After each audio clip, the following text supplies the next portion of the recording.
Welcome to episode 78 of In Touch with iOS, a podcast that talks about iPhone, iPad, Apple Watch, Apple TV, and related technologies, plus tips, apps, and gear. And I'm your host, Dave Ginsburg. And this week, my co-host, Warren Sklar, is off, but I have a returning guest, Mr. Frederick Van Johnson from in This Week in Photo.com. How you doing, Frederick? I'm doing great. Back. I have the same problems with the name, man. It's too long.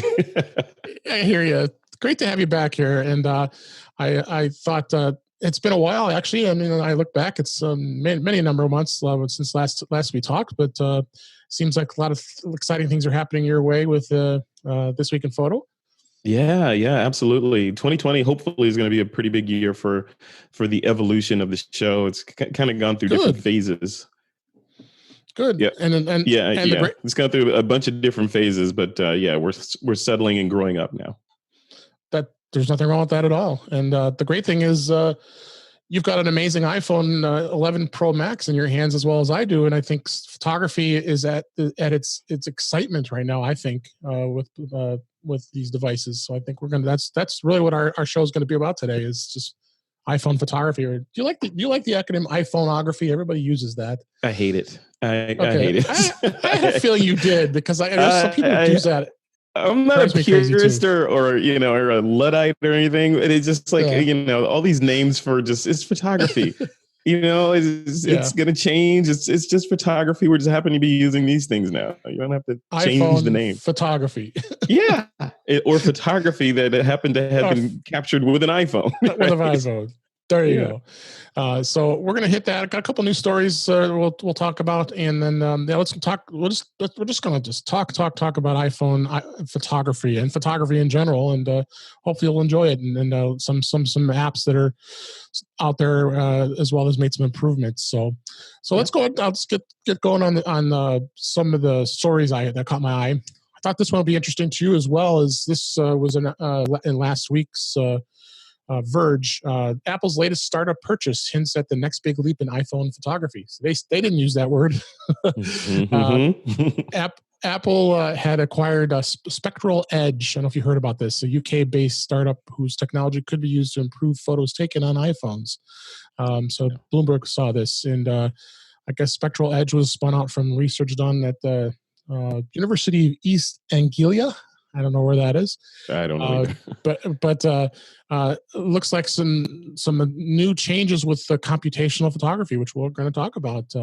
What do you think? This is pretty exciting that Apple is really dedicating themselves to photography. Yeah, I mean, they've spent more. I would imagine. Well, we know for a fact they've spent more on R&D for computational photography and imaging than most startups make or have, as it takes to create a giant company. Apple is just burning through cash to solve the issue of how to make it easy for ordinary consumers to take great looking photos with something in their front pocket. So it's crazy.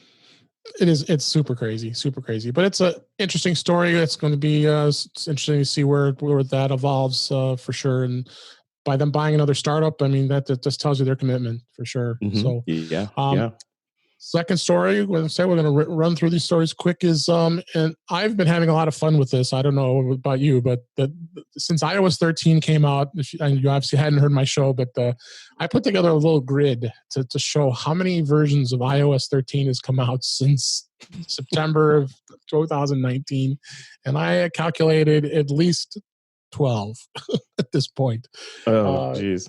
And some of them were 2 days after each other. So it was a crazy thing. So, of course, now, as we expect, iOS 13.3.1 has come out as in beta. Both public and developers have it now. I've got a link in the show notes to Mac rumors on this. Still no word on what update there is, but they did add this new feature called the communications limits in the screen time app. And I guess there were some issues. Yeah, there were some issues with the contact app allowing children to text someone who would contact them from an unknown number. So the whole point of keeping you secure with the kids. So, but beyond that, that's all it really is. So I have this feeling. Usually the .1s, the .2s are minor updates, but just very frustrating with the way iOS 13's release has happened. I mean, I certainly hope Apple learns with iOS 4. Yeah, I can imagine it being really frustrating for you because you're sort of marinating in the pool of iOS, right? For me, I skew more towards the user side. So Right. I do both. I'm happy with waiting and being behind a couple of dot releases and then just letting it rip, one day to update everything. So maybe it's me getting older. No. I mean, not everybody's into the beta stuff, and I've always warned everybody on this show is don't tread lightly when it comes to beta testing. You don't want to do it. My co-host Warren loves doing beta testing, and he's always on the cutting edge, and I always make fun of him for that. So, and he'll I call it the bleeding edge. It's the bleeding edge because you always get cut up feet. Yeah, he loves to be on beta for everything, including Mac, iOS, every device he's got. So he's a little crazier than I am. I have spare devices I can do it on, but not my primary ones. But when you make your living or a significant portion of your living with these devices, installing beta is kind of like going to a beta hospital. Exactly. Would you go to a beta hospital? You're like, we're still working out some bugs, but come on in. No. But just crazy stuff. So anyway, that was our quick take on some news. But I wanted to just take advantage of you being here this week and let's talk about photography. That's my favorite topic, and I know of course it is yours. I'm telling you, I've had the iPhone 11 Pro Max since it's been released, been taking pictures like crazy with it, and my gosh, and I'm sure you can agree with me. It's just how impressed I am with this camera. It just what it does. It should be striking fear into the hearts of traditional camera makers. It really should. It really can. I'm very tempted to sell my. Yeah, no, absolutely. It's already like gone through the point and shoot market, like Pac-Man, right? So those are like gone, and what the kids today don't even know what a point and shoot camera was, right? So it's like, they don't. Why would you carry another device to take photos with? Yeah. I mean, my DSLR has been sitting in my bag in my closet back there for I don't know how long. I don't remember the last time I touched it because since I got this camera, and it's incredible. Just the wide angle lens on this impresses the heck out of me. I don't know how many have you taken a lot of photos yet with the wide angle? I've taken tons of photos with it. In fact, we just got back a couple of weeks ago from our vacation to Hawaii. That's right. You said this was the first trip like that I've ever gone on where I didn't take a quote proper camera. Right. So the only imaging devices I took with me were my iPhone, and the 11 Pro Max, or Pro Max, and I got a new drone. So I took the Mavic Mini, the little tiny Mavic Mini. So it completely changed the loadout of my bag. I actually took fewer bags. Charging was different, and I was taking more photos everywhere. We were, at sushi, and I'm taking photos at the, inside the sushi place where you never would have done that with a real quote real camera, right? Yeah. So it was on the beach with us. It was everywhere. We're taking photos and videos and sharing them. The more important thing is we were sharing them with friends and family back here on the mainland, real time while we're still out there playing around. So you can't really do that with a traditional camera easily, where you're shooting that normal flow would be shoot. Now you got to spend some time downloading and tweaking in the hotel room, and then you upload, and then, you're out again. Not, taking pictures of the dish before it's gone. It's pretty crazy. It's really crazy. And I'm really impressed of how they've improved just the navigation by actually holding on to each one of the lenses. You having that spin dial and being able to spin between all the way up from 0.5 all the way up to the 10x digital zoom. And just navigation is just phenomenal. I mean, if your listeners ever have a chance to pop over to Apple's page and look at the camera area, or even just Google or you search on YouTube for this, but they've done a breakdown of what happens when you when you're aiming at something with the camera, and how it's analyzing the scene and creating different exposures for different parts of the scene, and if it sees people in there and all these different things that it's doing in that millisecond. that that it Right. takes before you click the shutter, and it's doing that repeatedly millions of times a minute. It's just crazy how I can do all that stuff just in the service of creating a picture that looks great, right? And that's it, with no post processing required.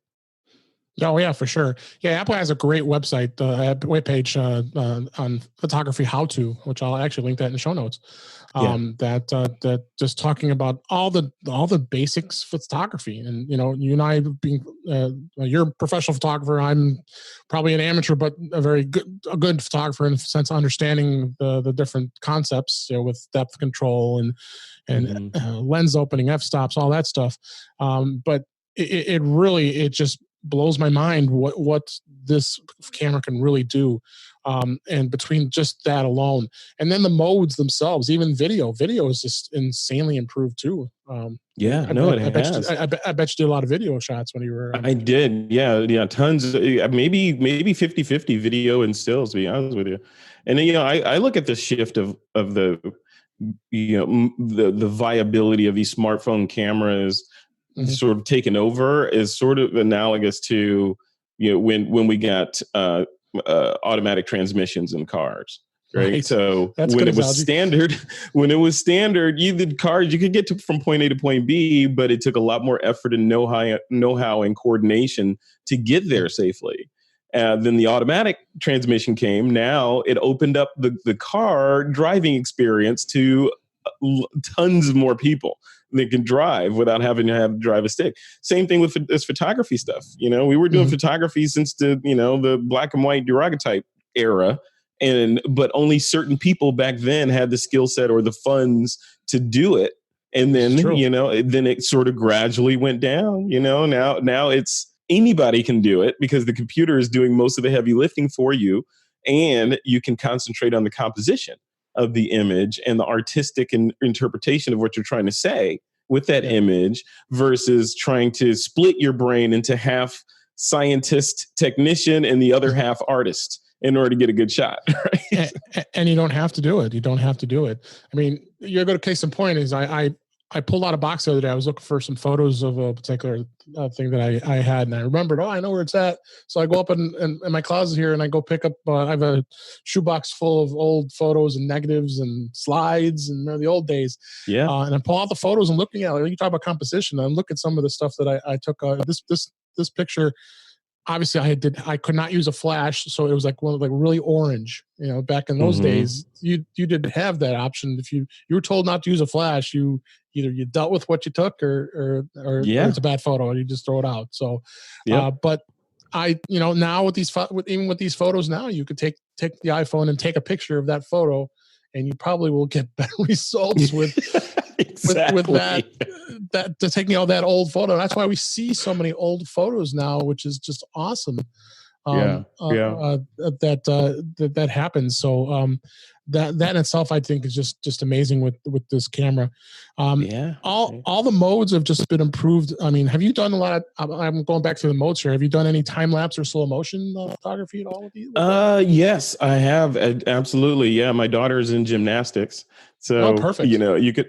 Yeah, the slow motion is perfect for that, and I'm getting slow motion, and even she likes to look at them because she sees how she's doing her different moves, and it's educational at that point because you can see every little movement, and it's fantastic. So we've done that. I haven't done very many time lapses yet, just more of let me see if it works, nothing intentional. So, but I think the most used modes are the slow motion on video, regular video, zooming in and out, as appropriate, and then portrait mode for sure. So, portrait mode is magic. And that's what I was just going to hit right next is portrait mode. Go ahead.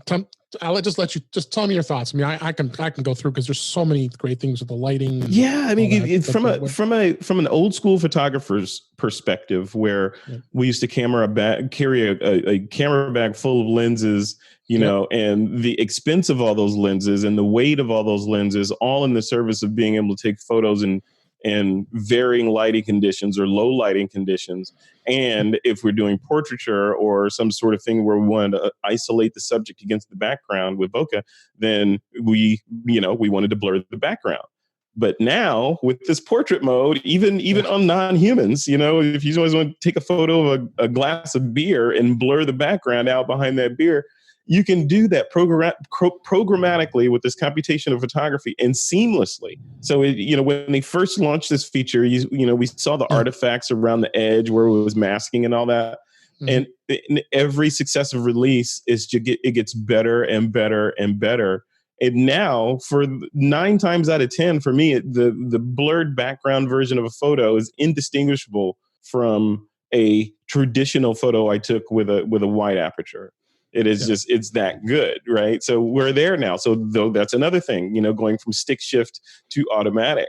Now people don't have to worry about the expense of buying that lens or understanding why do the numbers get smaller as the opening gets bigger. They don't have to understand any of that science. They just say, hey, I want to do a shot of grandma and I want the background blurry. Click, drag, and you have a blurry background. Done. Yeah. So you can get back to hanging with grandma now instead of being a scientist and an artist. And editing and going in that, you're going to be back to old school here. I think you get the darkroom and the enlarger and doing all the filtering and all that stuff. Remember all that stuff you had to do? I remember that. Remember if you wanted a vignette, you had to know how to do you had all that stuff. You got to burn the edges in. You got to get a piece of cardboard and cut your oval out and put it on a coat hanger and, block the light. Yeah. We all did. We all had our little favorite little arsenal of dodge and burn tools to get the right effect. That was completely unrepeatable. Right? It's completely unrepeatable. If you got the perfect vignette, you couldn't do it again, right? So. Everybody, it's a young, and we say the 2 words dodge and burn. I'm like, what are you talking about? Yeah, you're like, is that like a death metal group or something? I don't know. Oh my gosh. But the other great thing about, as you talked about with portrait, is just the post editing and then just the pure editing. They've Apple just even did an improved job with editing. I almost think I don't even need another editing program anymore because everybody talks about touch retouch, and we've talked about other apps before in the past. But I mean, I don't know if you even have to go to some of these apps anymore. You really don't, for the most part. The main apps that my phone would tell on me that I launch regularly are the native camera app, of course, and Snapseed. And the reason I use Snapseed from time to time is it has the cloning tools in there. It's got a bunch of stuff in there that the native camera app does not have. And I'm used to using it. I've been using it for years and years. So I know my way around. I know how to crop stuff easy. I can get what I want out of it quickly. But for taking photos, it's all the camera app. Snap. And then if it's something simple, like just a crop or a tweaking of contrast or something, I'll do it in the camera app on the phone. If it's more involved and I'm like, okay, I took a picture of David. I got to take this, AirPods Pro out of his ear, and I'm going to clone it out. Then I'm going to use Photoshop on the phone or Snapseed. Yeah, exactly. You noticed I have those, didn't you? I see them. You got them. I did a whole thing on the AirPods Pro. They're absolutely amazing. That's a whole other topic. Yeah, I love mine. I got them. I wish I could have them surgically grafted to my head. I'm same way. They're just awesome.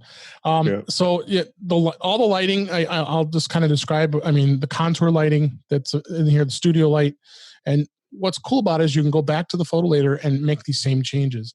The same thing with your depth of field, changing they call it the depth, what we call an f-stop, lens opening.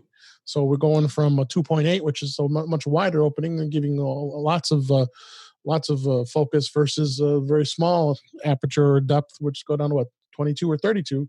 But then it's blurring the background. It's the reverse. That's the thing about f-stops. It's the reverse of what you said. So the smaller the number, I'm sorry, the wider the opening, the blurrier the background. Yeah, that gets everyone. It got me. That used to give you all the time. I knew that. I just flipped it.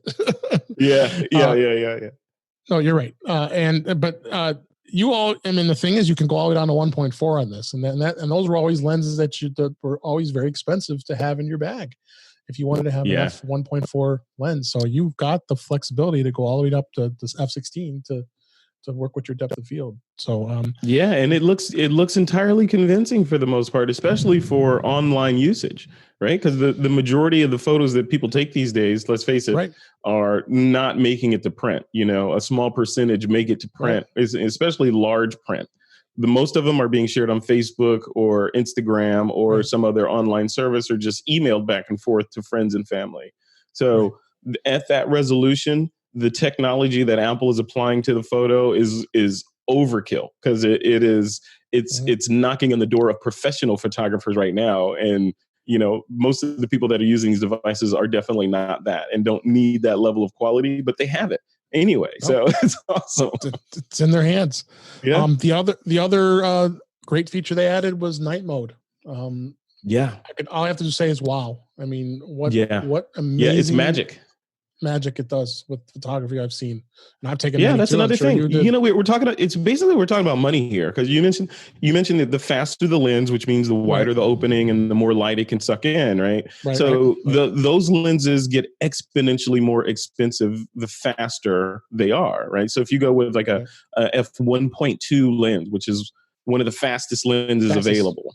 Yeah. So there's some faster Voigtlanders that are even sub 1 f-stop, right? But even those, you're paying like the money that you would spend to buy a Mac on these lenses, or more, and sometimes multiple Macs, almost the Mac Pro. Yeah, almost the Mac Pro. But that's for this physical glass thing. And the same thing on the sensor side. If you want a camera that can take a picture of a black cat in a dark closet, that's going to cost you. That's probably one of the Sony cameras, right? That's going to cost you that level of money for those sensors that can, pick up low amounts of light and make a usable image. What Apple is doing, they're giving you that.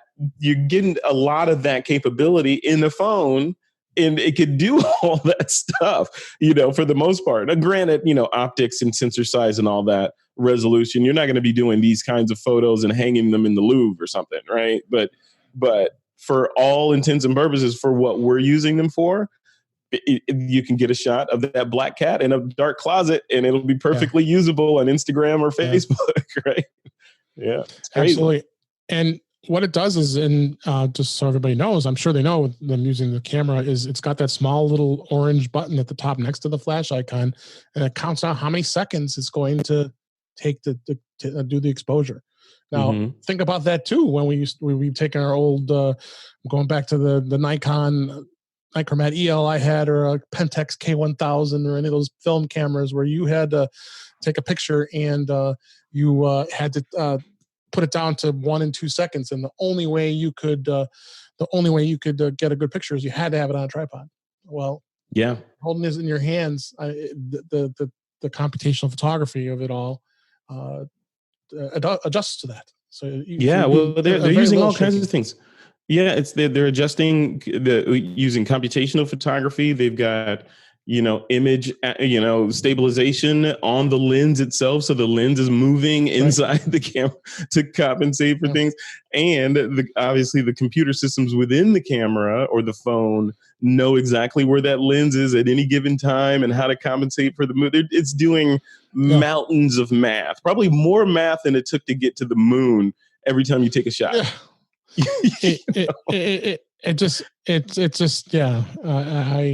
I get speechless sometimes of what this thing can do. But you got to think about it, David. I would think about it from the standpoint of, you get speechless from we could nerd out about it, but from an artistic standpoint, what they're giving us, what Apple and companies that are making other competing cameras like this are giving us, is the ability to have the technology get out of your way, so that ultimately you want to express whatever your vision is for this particular shot. The technology previously that's been in the way, like expense of fast lenses and fast sensors, and understanding the math of f-stops and shutter speed and ISO, all those things were hurdles in the way just to get to the part where you understood it and could get your mind's eye vision out there so other people could see it. What Apple is doing, they're compressing and removing those hurdles, so the path to get to creativity and getting that shot you had in your head is very short now. So It it's is. not no less quality there. Is, we don't have to ride a horse to get cross country. We can jump in a plane and be there in 5 hours. Right? Yeah. So Yeah, it's just exactly. technology, Yeah, exactly. Other mode I didn't talk about is panorama. And did you take any Yeah, panoramic shots when you were in Hawaii at all? absolutely. Absolutely. Yeah. Yeah. I use panorama all the time. Yeah. Hawaii's it's almost the obligatory location on the planet where you have to do a panorama You or have to. two. You have to. Yeah. Now, it can be a little awkward at times the way you have to move from left to right when you move the lens, and of course you have to hold the phone in the horizontal the portrait position, so it can be a little conspicuous, and I've done it sometimes. I get a little fall. Oh my god, lose a little balance there, Yeah. but if you're slow enough with it, you can really master it. I've taken some amazing shots. I mean, when I was in wine country in California, I know I have a great shot of a sunset that came out, and they're just it's awesome. Yeah, it But, does a great job. There's two things I would share about the panorama. The number mhm. one is you and your listeners, if you haven't done this yet, try doing vertical panoramas. Yeah. So, like if you're in a big city, New York, Chicago, whatever, and you want to do a shot of a sky rise or a high rise building, stand Mhm. at the base of it and put your camera in panorama mode and pan in the So direction of that arrow vertically. Yes, just like so that. so Yeah. so, so, so that's what I was going to ask you about, if you're doing it vertically versus horizontal. No, yeah. Um, Hold the camera in and then you have to move horizontal. down. And then you have to move down Yes. to take the picture. Yeah. Yeah. Yeah. Exactly. So then you can basically do a vertical panorama, and they're a little bit wonky because it's not 100% designed for doing verticals, Right. because It's not. Yeah. you'll get some depending on the building and how close you are to it, you may get some distortion, but you may like it. It's a That's a fun good technique to idea. try. I Yeah. didn't even think of The that. other thing is within Photoshop, if your listeners are using Photoshop or similar Mhm. applications, you can do multiple rows of panoramas with your phone. So if Hmm. you really want a large amount of detail, say you're doing a shot of something iconic like the Golden Gate Bridge in San Francisco, Yep. and there's a beautiful cloud pattern happening above it. You got the bridge in the middle, and then down Yep. below it, you've got the water and the skyline and all that stuff. So you could do 3 or 4 passes of panoramas, and then take those 3 files that get generated and Right. bring them into Photoshop or Lightroom and stitch them together vertically. So Okay. now you have, basically a gigapixel shot of that scene Yeah. that you crop in. You can really do do a lot of stuff with it, because you could bring it into a video application and pan Right. around in the image without losing resolution, or print it big, or whatever you want. So Yeah. So no, it's definitely, and to think about being able to do it from this device versus what you had to do in the past. In panorama, oh near my, impossible. you You had to have a gotta have panoramic a camera. You team had a out there special with you. and you had to have a special camera. I remember those old special panoramic The cameras. gigapans, yeah, Yeah, the gigapans, where with you had to understand concept of the nodal uh, point, and all this math and math, so expense, and effort, just to get the shots. Now you can just stand there and it's like, hey guys, I know we're walking. Stop for a second. Let me get this yeah. panorama. You knock it out and then keep walking. So I know I was going to ask you about holding your camera vertical or horizontal, especially when you take videos. Now, most of the Hmm. time, the rule of thumb has always been horizontal. You should have it sideways. Do that, right? Um, Yeah, well, that's a good question. I was just having this discussion with a friend of mine over the weekend. okay. The he was of the mind that video was designed to be 16:9 horizontal frames. Our computer Right. screens are horizontal, monitors, televisions, etc. Everything's horizontal, and our phones, if held in that position, are horizontal. I agree to a degree. And the one thing with photography that you learn is that the rules aren't rules. There are no rules, right? So that rule of everything that needs to be horizontal is designed to be broken, especially in the case of if you're shooting video specifically to send to someone else to watch on a phone. Right. And Right. it makes sense for them to be in portrait mode. Like, say you're doing a video and you're having a conversation with someone. We don't force that other person to turn their phone horizontal just because you wanted to have that cinematic experience. If it's going to fill the frame better, keep the frame in portrait mode and record a video that way. Sometimes it's better to film in portrait mode depending on who's going to be looking at that particular content. If you're going for cinematic and you're going for old school movie theater style stuff, then yeah, by all means, shoot horizontal, but don't lock yourself into thinking everything I shoot when I shoot video must be in horizontal landscape mode or else I'm a failure. That's not true. So. That's true. I failed at life. I shoot in vertical. Oh, that's what I say. That's what everybody say. That's the video of shame. You did vertical. You didn't do horizontal. Yeah. See, if it was something that needed to be horizontal, like, you see these shots of something significant, a plane crashing, plane is crashing into the river, and they have to put bars on the side of it because the person was filming vertically. Yeah, come on. Because you see those all the time on the news. It's just like, look at what you're shooting, and if it makes sense to shoot it horizontal, shoot it horizontal. It doesn't have to always be vertical, or always be horizontal. A couple of features of the phone, of the camera, burst mode. Have you done too much with burst mode? Doing I have. I have, but frankly, honestly, I've done it, but accidentally. You're holding something. You're holding the button. Yeah, you hold the button down, it's going to go into burst mode. But I don't know if I haven't done it because I just haven't thought about using burst mode, or if the things that I'd want to shoot burst mode in, I just shoot video, because or slow motion video. So to shoot something that happens in, let's say, my life, that is happening at such a high frame rate that I need to use burst mode and then go back later and harvest the image out of there. If I'm doing something like that, I'm probably going to want to use a regular camera.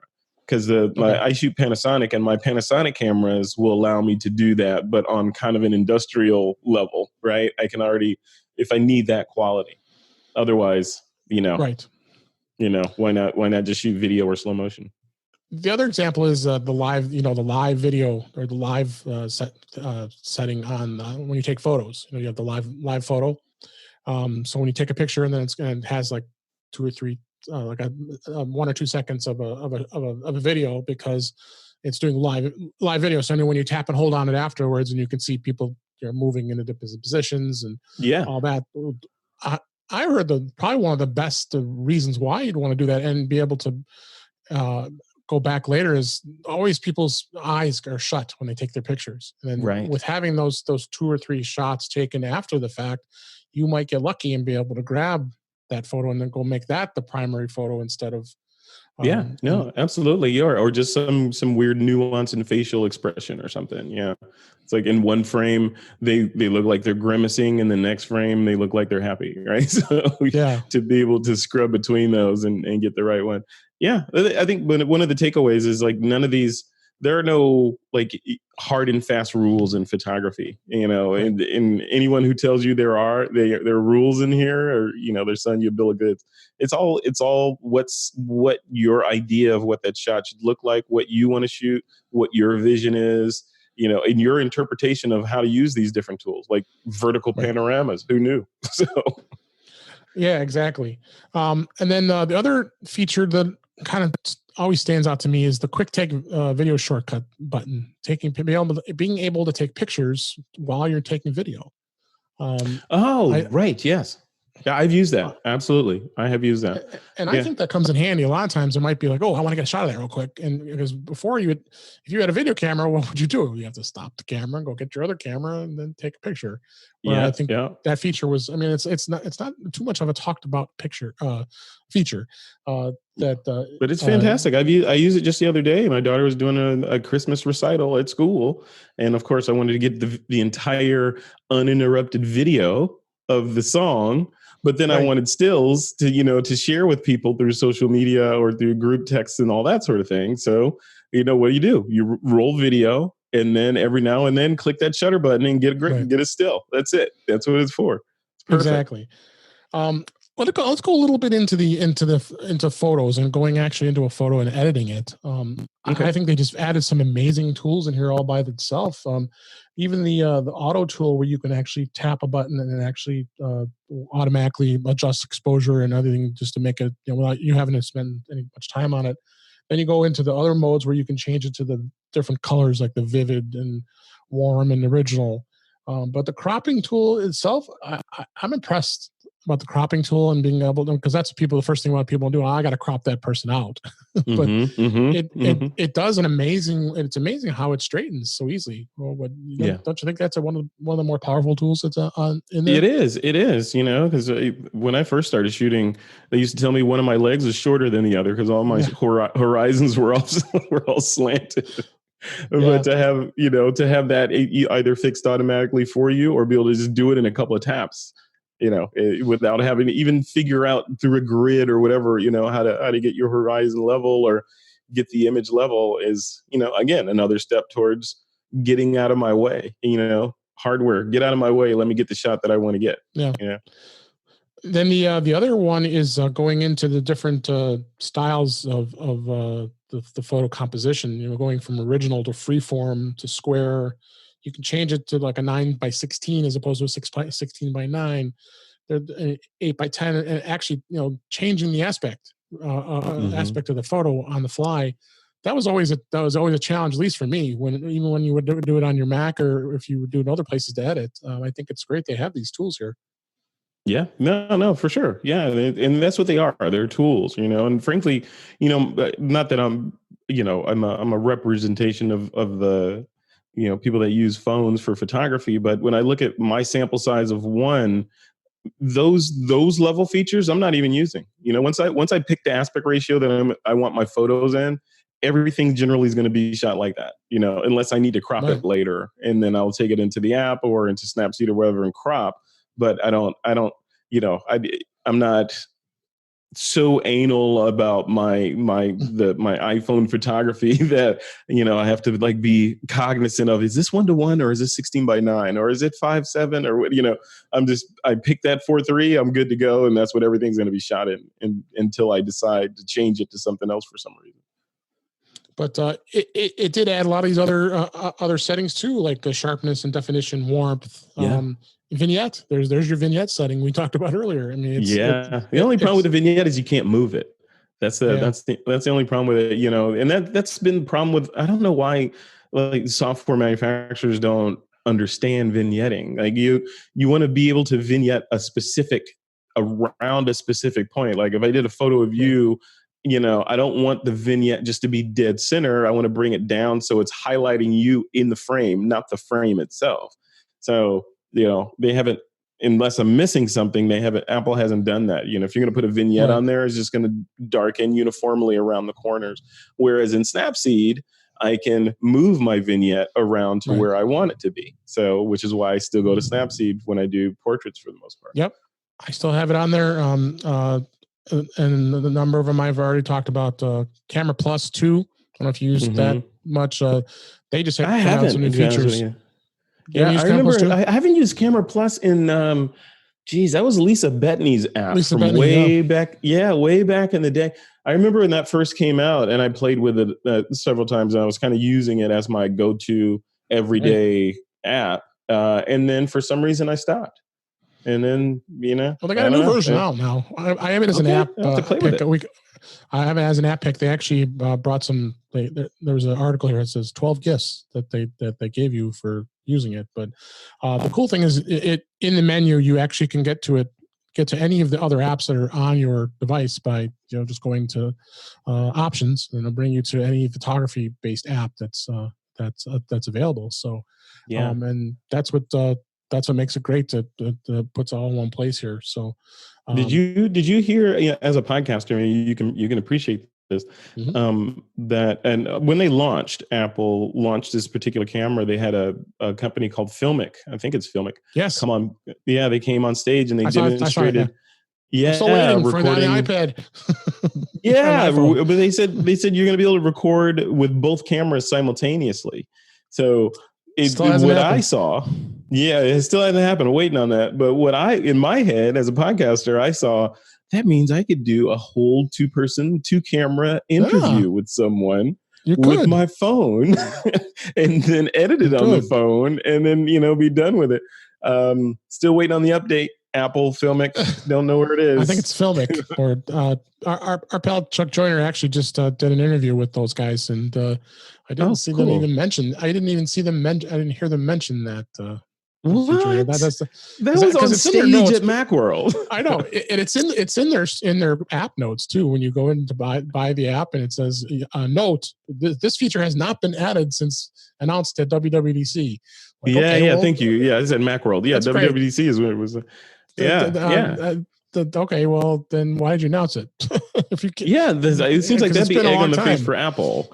It seemed like Apple would have vetted it and said, "Hey, guys, when are you going to launch this?" And I even think during that keynote presentation, they said it was due out, this year or early next or something like that. It wasn't that long away because I think a lot of people that I know went and purchased the phone in anticipation of that feature.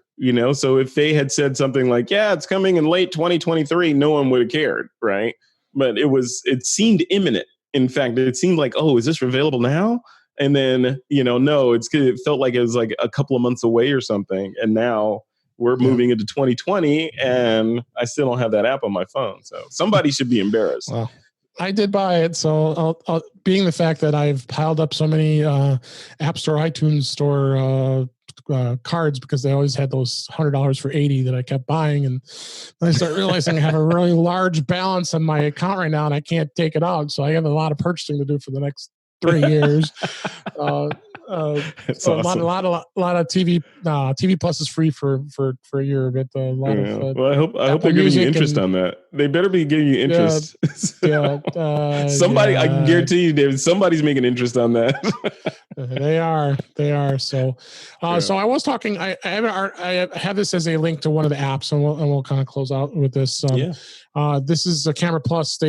Camera Plus 2. There's the Camera Plus, like you said, Lisa Benny was part of that when it first came out. Yeah, gosh, that was 15 years ago at least. Yeah, maybe 10. I don't know, the iPhone's not that old, but it's been a while. And I know she had since sold it, so it's a different other company. Late Night Soft, I guess, is the company that has it now. So there was some 12 features that they've added, and then they're listed in this article here. A couple of them different, a little more editing than you probably ever need. I see they did. I had a timestamp where you were able. I have not seen too many editing apps that allows you to do that. Not that I know how important that is to most people. If you want the timestamp sitting on the photo, but so I don't know if you had a chance to peek through this yet, but I'm looking at it now. Yeah, there's there are 12 features you could give that take a look at because but again, I keep pressing the fact that I think the editing app that's built into the iPhone is probably going to be perfectly fine. Yeah, I think it's a case of basic physics. It's like path of least resistance. I think these apps are fantastic and beautiful, and I look forward to interviewing all these guys. But when I think of my sort of knee jerk day-to-day actions as a consumer, it's launch the phone, snap a photo, put the phone back in my pocket. I'm not waking the phone up, finding the app or searching for the app, launching the app, making sure it's in the right mode, taking a photo, and then doing all these whiz bang things to it. I'm taking a photo, and and even with the camera being on the the sleep screen, when you just wake it up, being able to launch the camera directly from there within a second means I'm not going anywhere else. I may go somewhere else for some high-end editing, but as far as photography and that sort of thing, I don't see me doing anything or even rudimentary editing except in the built-in app right now. And they keep enhancing it. I mean, they just bought that company you mentioned at the top of the show, right? So it's getting better and better. It's like, why would I leave my cozy, warm, perfectly furnished apartment with never-ending bandwidth and all the toys I could play with to go experiment in the outside? Exactly. So, well, it was a real big treat to have you here this time around. I know everybody is going to probably. I hope they enjoyed listening to this episode because photography is always a great topic, and we don't take a lot of time with it, especially when it relates to iPhone. People like to talk about it for a couple minutes and then they move on. But I thought this is a good discussion. I appreciate you being here. Frederick, let everybody know how they can get a hold of you and where they can find you. Yeah, all roads lead to thisweekinphoto.com. That's the website. That's where our podcast is. We have a community there that you can join up and become a member of. We'll be launching our store there soon. Yeah, you just joined. Welcome, member. So it's a good group of, as you've seen, David. It's a good group of intelligent grown-up photographers in there. It's not a whole lot of my camera's better than yours and look at, none of that stuff. It's more, these are adult conversations or mature conversations about photography and substantive feedback and dialogue going on in there. So that's what I try to curate. Well, I put a link in the show notes about you, and you got your trip school, all your different topics that you put together there, and you got your stuff, pocket shooters out there, right? For iOS absolutely. photography. People want to take that course, they can learn a little more about is that still current or? It is still current. We're updating it shortly, and we're also bringing everything off of where, like, if you go to twipschool.com right now, you'll see the current iteration of the school, which is being repurposed under thisweekinphoto.com very shortly. So it's all, like we said, e pluribus unum, right? So from many entities come one. I just want to give you an opportunity to tell all your listeners about what you offer, and again, thanks for being here. So let's go ahead and wrap. Let's go ahead and wrap things up here. That's a wrap for this week. Please send your comments, questions, and suggestions to our email address, feedback@intouchwithios.com. You can follow us on Twitter @intouchwithios, and you can subscribe in your favorite podcatcher, including Apple Podcasts, Google Podcasts, Stitcher Radio, Spotify, and TuneIn Radio, as well as iHeartRadio. Or better yet, why don't you go to our website at intouchwithios.com. All the links to all the ways to listen to us are there. I am Dave Ginsburg, and you can find me on Twitter @DaveG65. Thanks again, Frederick, for being here. I appreciate it. You're welcome. Thanks for having me. And thanks again for listening, everybody, and talk to you again soon.